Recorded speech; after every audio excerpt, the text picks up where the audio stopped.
Israel Iran మధ్య యుద్ధం ముగియడంతో దేశీయ స్టాక్ మార్కెట్స్ వరుసగా రెండో రోజు రాణించాయి. చమురు ధరలు దిగిరావడమూ మన మార్కెట్లకు కలిసొచ్చింది.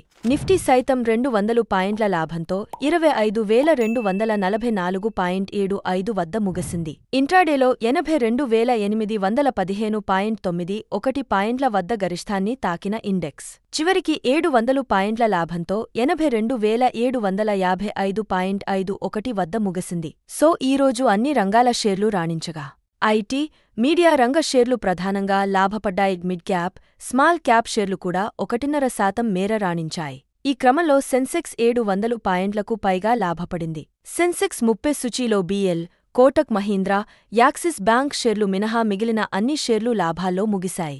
టైటాన్, ఇన్ఫోసిస్, మహీంద్రా అండ్ మహీంద్రా, భారతీ ఎయిర్టెల్, టీసీఎస్ షేర్లు ప్రధానంగా లాభపడ్డాయి. ఇక బంగారం ఔన్సు $3,340 వద్ద ట్రేడవుతోంది.